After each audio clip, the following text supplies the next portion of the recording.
আজকে বানাবো অনুষ্ঠান বাড়ির মতো ভেজ ডাল। এই ডাল বানানোর জন্য প্রথমে আমি দেখো 250 গ্রাম ডাল নিয়েছি। ডালটাকে কিন্তু গ্যাসের ফ্লেম মিডিয়ামে রেখে তারপরে ভেজে নিব।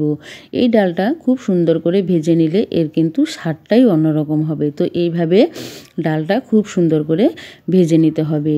নমস্কার, আমি কল্পনা মণ্ডল রান্নার রেসিপিতে সবাইকে স্বাগতম জানিয়ে আজকের রেসিপি শুরু করেছি। তো এই রেসিপি বানানো কিন্তু খুব সহজ। এই রেসিপি বানানোর জন্য দেখো ডালটা ভেজে তারপর কিন্তু ডালের মধ্যে দিয়ে দিলাম জল, পরিমাণ মতো দিয়ে দিলাম লবণ। লবণটা দিলে অনেক তাড়াতাড়ি সেদ্ধ হবে। এবার ডালটা সেদ্ধ বসিয়ে দিয়েছি। এবার এই পাশে ডালটা সেদ্ধ হোক, অন্য পাশে আমি এই ভেজগুলো ব্যবহার করব। এর জন্য এগুলো কেটে নিতে হবে। প্রথমে নিয়েছি বিনস কেটে নিয়েছি। এবার কেটে নিব গাজর। এগুলো সুন্দর করে ছোট ছোট করে সাইজ করে কেটে নিতে হবে। এই সাইজগুলো এইভাবে কিন্তু সবগুলোই করে কেটে নিব। তো অন্য পাশে দেখো ডালও কিন্তু আমার সেদ্ধ হয়ে গিয়েছে। আর এইদিকে আমি সব সবজিগুলো কিন্তু রেডি করে নিয়েছি। বিনস, ফুলকপি, গাজর, মটরশুঁটি সব কেটে রেডি করে নিয়েছি। এবার কড়াই বসিয়ে দিয়েছি। এই রান্নাটা আমি সরিষার তেলে করছি বন্ধুরা, তোমরা চাইলে সাদা তেল দিয়েও করতে পারবে। প্রথমে ভেজে নিব কাজু আর কিশমিশ। এটা খুব ভালো করে একটু ভেজে নিতে হবে। এইভাবে ভেজে তারপর কিন্তু তুলে নিব। ভাজা হয়ে গিয়েছে, এবার তুলে নিচ্ছি। বন্ধুরা, এই রান্নাটা কিন্তু অবশ্যই একদিন হলো বাড়িতে ট্রাই করে দেখবে, খেতে কিন্তু দারুণ সুস্বাদু হয়। এবার ওই তেলের মধ্যেই প্রথমে দিয়ে দিব গাজর। গাজরটা যেহেতু সেদ্ধ হতে একটু সময় লাগে, এর জন্য প্রথমে গাজরগুলো ভেজে নিব। 2 মিনিটের মতো এই গাজরগুলোকে ভেজে নিতে হবে, কেননা এক একটা সবজির কিন্তু এক এক রকম টাইম লাগে। তো এখানে গাজরটা যেহেতু সব থেকে শক্ত, এটা সেদ্ধ হতে একটু সময় লাগবে। এর জন্য 2 মিনিট এটা ভেজে তারপর আমি অন্য সবজিগুলো এর মধ্যে দিব। তো এখানে দেখো গাজর কিন্তু খুব সুন্দর ভাজা হয়েছে। এবার এর মধ্যে দিয়ে দিচ্ছি ফুলকপি আর বিনস দিয়ে আবার একসাথে ভালো করে ভেজে নিতে হবে। এবার দিয়ে দিচ্ছি বিনসগুলো। ভালো করে নেড়ে চেড়ে খুব সুন্দর করে ভেজে নিব। এটা কিন্তু আমি 70% মতন ভেজে নিতে হবে। এটা পুরোপুরি একবারে ভালো করে ভেজে নিব না, 70% মতো সেদ্ধ করব, আর 30% কিন্তু ডালের সাথে সেটা সেদ্ধ হয়ে যাবে। এইভাবে দেখো খুব সুন্দর করে আমি ভেজে নিয়েছি। আরও একটু ভেজে নিব। এখন আমি এর মধ্যে দিয়ে দিব মটরশুঁটিটা আগে যদি দিয়ে দিতাম তাহলে কিন্তু বেশি ভাজা হয়ে যাবে। এর জন্য যখন ভাজাটা প্রায় হয়ে আসবে তখন আমি 2 মিনিট আগে এই মটরশুঁটিগুলো দিয়ে নেড়ে চেড়ে নিব। তো এইভাবে দেখো ভেজে নিয়েছি। বন্ধুরা, তোমরা যদি নতুন হয়ে থাকো চ্যানেলটা সাবস্ক্রাইব করে রেখো, পাশে থাকা বেল আইকনে প্রেস করে রাখো, তাহলে সবার আগে নোটিফিকেশন পৌঁছে যাবে তোমাদের কাছে। কল্পনা মণ্ডল রান্নার রেসিপিতে যত নিত্য নতুন ভিডিওগুলো আছে সবার আগে তোমরা পেয়ে যাবে। এইদিকে দেখো আমার সবজিগুলো কিন্তু ভাজা হয়ে গিয়েছে। এবার তুলে নিয়েছি। সবগুলো সবজি তুলে এবার ওই কড়ার মধ্যে দিয়ে দিলাম তেল। ফোড়নে দিয়েছি 2টো তেজপাতা, আর দিয়ে দিব 2টো শুকনো লঙ্কা, আর দারচিনি আর এলাচ দিয়ে দিলাম ফোড়নে। 1/2 টেবিল স্পুন দিয়ে দিব আমি জিরে। তার আগে মশলাটা এদিকে এই ফোড়নটা ভালো করে একটু লাল করে ভেজে নিব। এরপর আমি এখানে 1/2 টেবিল স্পুন সাদা জিরে দিয়ে দিলাম। এরপর দিয়ে দিলাম 1 টেবিল স্পুন আদা বাটা।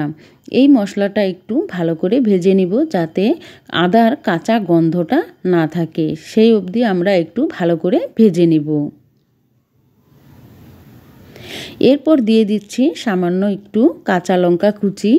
তোমরা চাইলে এই ঝালের পরিমাণটা তোমাদের আন্দাজ মতো দেবে বা স্বাদ অনুযায়ী দিবে, যতটুকু ঝাল খাবে সেই হিসেবে দিয়ে দিবে। এইদিকে দেখো খুব সুন্দর ভাজা হয়ে গিয়েছে। এবার এর মধ্যে দিয়ে দিব আমি 2টো টমেটো কুচি করে কেটেছি, মানে ছোট ছোট করে কেটে নিয়েছি। 2টো টমেটো দিয়েছি। এই টমেটোটাও ভালো করে ভেজে নিতে হবে। টমেটোর যে কাঁচা একটা গন্ধ থাকে সেই গন্ধটা না যাওয়া পর্যন্ত ভালো করে ভেজে নিব। এরপর এখানে দিয়ে দিলাম আমি হাফ টেবিল স্পুন হলুদের গুঁড়ো।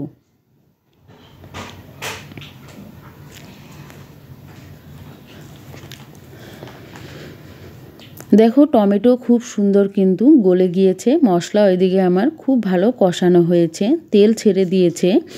এবার সেই ভাজা সবজিগুলো দিয়ে দিলাম।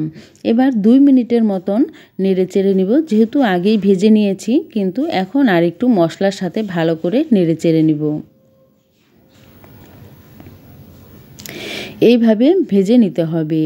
বন্ধুরা এই ডালটা একবার হলো বাড়িতে বানিয়ে খেয়ে দেখবে, ভীষণ সুস্বাদু হয় আর একদম অনুষ্ঠান বাড়ির মতো। এদিকে দেখো ডালটা যে সেদ্ধ করে রেখেছি সেই ডালটা এখন ওর মধ্যে দিয়ে দেব। এটা তো অনেকটাই ঘন আছে, এই ডালটা কিন্তু এখানে দিয়ে তারপরে কিন্তু জল ব্যবহার করতে হবে। দেখো সবজিগুলো কিন্তু খুব সুন্দর ভাজা হয়েছে। এবার সেদ্ধ করা ডালটা সবজির মধ্যে দিয়ে দিব।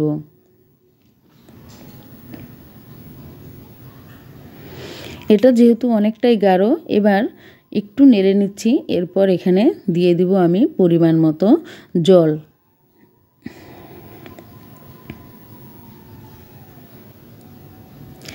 পরিমাণ মতো জল দিয়ে ভালো করে ফুটিয়ে নিতে হবে।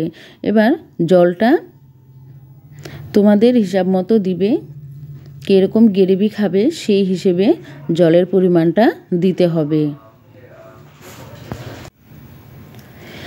একটু ভালো করে নেড়ে নিচ্ছি, এরপর ফুটতে দিব। খুব ভালো করে ফুটিয়ে নিতে হবে। অন্য পাশে আমি এই রান্নাটার জন্য মশলা রেডি করে নিব। এই মশলাটাই কিন্তু হচ্ছে মেন, এর স্বাদটা কিন্তু অনেক গুণ বাড়িয়ে দিবে। এখানে 1 টেবিল স্পুন নিয়েছি গোটা জিরে আর 2টো শুকনো লঙ্কা। শুকনো খোলায় এগুলোকে ভালো করে ভেজে নিতে হবে। এইভাবে খুব ভালো করে ভেজে তারপর কিন্তু আমি পাটায় বেটে নিব। মশলা ভাজা হয়ে গিয়েছে, এদিকে ডালও দেখো খুব সুন্দর কিন্তু ফুটে উঠেছে। এইভাবে ভালো করে জাল করে নিব। এরপর এখানে দিয়ে দিব আমি কাজু আর কিশমিশ। দিয়ে দিলাম 1 টেবিল স্পুন ঘি। এরপর এগুলো সেই শুকনো মশলাগুলো জিরে আর শুকনো লঙ্কা যে ভেজে নিয়েছি এবার পাটায় আমি বেটে নেব। এই পাটায় বেটে রান্না করলে কিন্তু স্বাদ কিন্তু অনেক গুণ ভালো হয়। তো দেখো আমি পাটায় কিন্তু মশলাটা করে নিচ্ছি। মশলা বাটা হয়ে গিয়েছে, এবার মশলাটা আমি ডালের মধ্যে দিয়ে দিব। রান্নাটা কিন্তু আমি অনেক সহজভাবে করেছি বন্ধুরা। তোমাদের যদি তাও কোনো অসুবিধে হয়ে থাকে আমাকে অবশ্যই কমেন্টে বলবে, আমি উত্তর দিয়ে দিব সবাইকে। আর যদি কোনো প্রবলেম হয় অবশ্যই আমাকে জানাবে। যদি ভালো লাগে অবশ্যই কমেন্ট করে জানিও, আর পারলে লাইক কমেন্ট শেয়ার করে দিও। এখানে রান্নাটা হয়ে যাওয়ার পর আমি সামান্য একটু চিনি দিয়ে দিলাম। নিরামিষ ডালগুলোতে এরকম চিনি হলে কিন্তু খেতে ভীষণ ভালো লাগে। তো নেড়ে চেড়ে নিলেই কিন্তু তৈরি হয়ে যাবে এরকম অনুষ্ঠান বাড়ির মতো ভেজ ডাল। দেখো কতটা সুন্দর হয়েছে আর খেতেও কিন্তু ভীষণ সুন্দর। ডালটাকে এখন আমি নামিয়ে নেব। দেখো একটা গামলার মধ্যে নামিয়ে নিয়েছি, কত সুন্দর হয়েছে। বন্ধুরা এতক্ষণ ভিডিওটা দেখার জন্য সবাইকে অনেক অনেক ধন্যবাদ জানাই। আর অবশ্যই তোমরা আমার চ্যানেলটাকে সাবস্ক্রাইব করে দিও, বেল আইকনে প্রেস করে রাখো, আর কমেন্টে জানিও কেমন হয়েছে। সবাইকে অনেক অনেক ধন্যবাদ।